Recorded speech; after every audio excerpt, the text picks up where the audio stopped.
more than ever, businesses are using information and information technology to gain and sustain competitive advantage.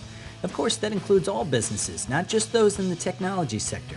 So regardless of whether you're entering the business world as an accountant, a marketer, a manager, or a finance person, you want to be sure to enter it as a knowledge worker, one who can employ technology to make better decisions faster. Let's take a look at some companies that are using this type of information to gain competitive advantage in this new global economy.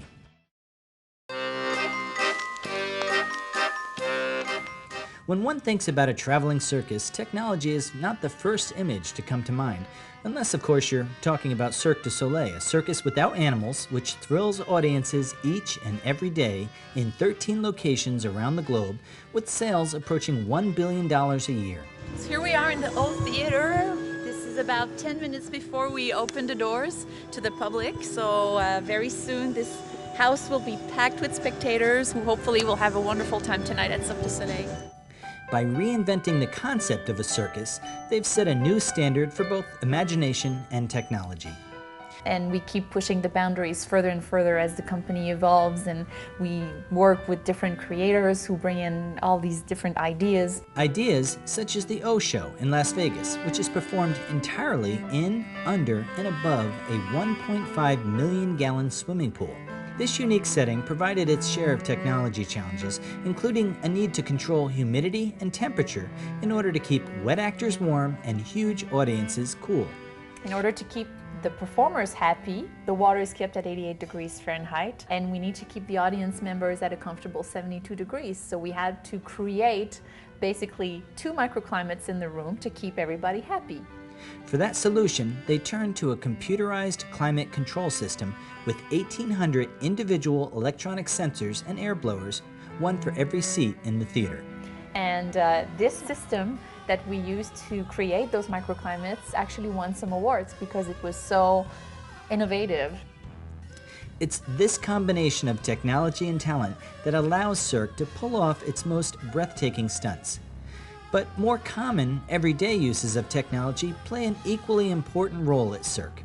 With over 3,000 employees that speak 25 different languages, many of whom work in traveling shows and find themselves performing on holidays in strange countries, email and cell phone networks can go a long way toward fighting off homesickness and loneliness. Our performers are really the reason why we're all here, part of this company, and we need to take care of them, and Cirque du Soleil is really, really careful in making sure that the performers have everything that they need to be able to be happy and productive. Hello Christophe, ça va? Hello Brigitte. Hello, comment ça va? Ça va bien, merci. Which is why Cirque travels with its own state-of-the-art high-speed network to ensure that wherever performers find themselves, they never feel too far from home.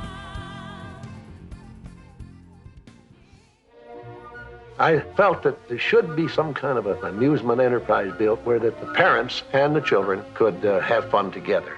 In 1955, Walt Disney, famed for creating such timeless and memorable animated feature films as Cinderella and Snow White and the Seven Dwarfs, opened what became known as the happiest place on Earth. To help realize the Disneyland theme park, he created Walt Disney Imagineering, a group of artists and craftspeople who design and create Disney-themed venues. Walt Disney Imagineering is the creative arm for the Walt Disney Company that creates the theme parks all around the world.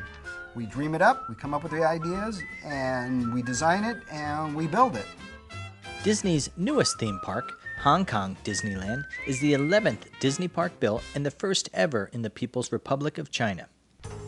Anytime Disney enters a new international marketplace, it creates a convergence of Disney know-how and local marketplace know-how.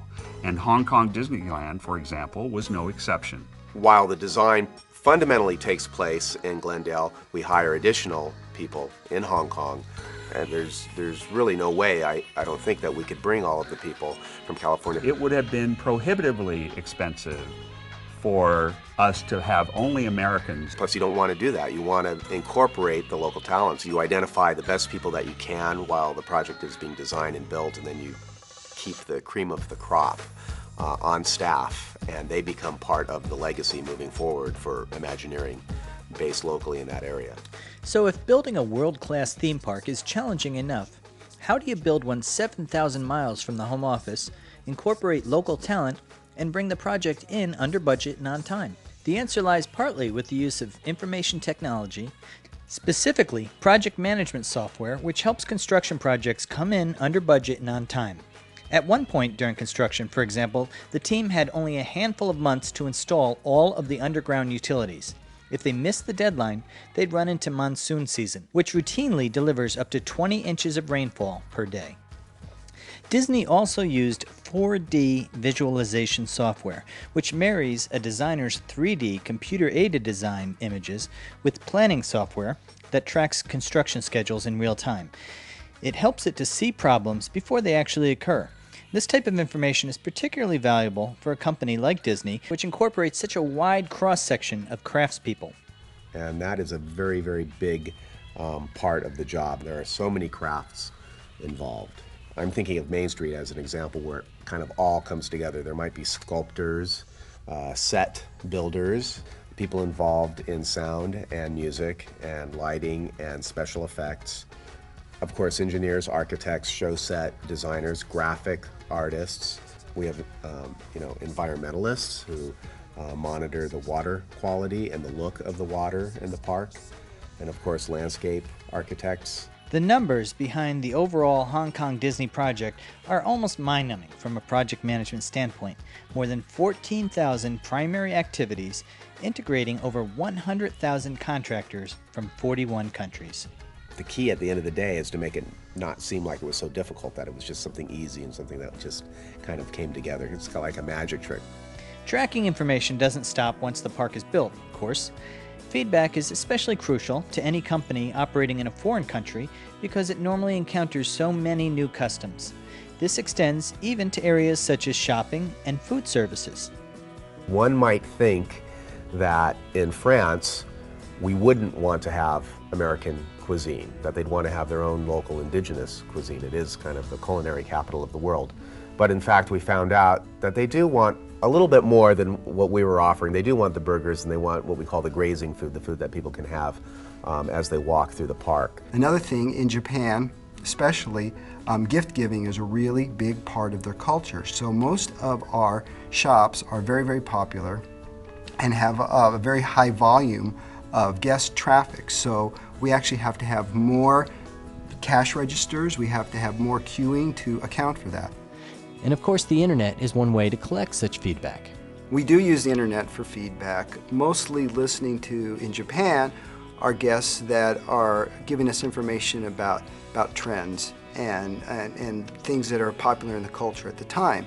And we use that information more to adjust what we call the software, which is our entertainment and our special events. I think at the core of what we deliver in our attractions, they have to be universal. Events can be timely. I think our core attractions have to be timeless. And send a good message about what the world is about, that it's optimistic. Walt Disney Imagineering and Cirque du Soleil are just two examples of companies on the cutting edge of technology that are striving to bring their particular products to new places around the world, demonstrating once again that knowledge workers who combine their information skills with industry-specific job skills are often better positioned not only to solve problems, but to identify problems, challenges, and opportunities ahead of the competition.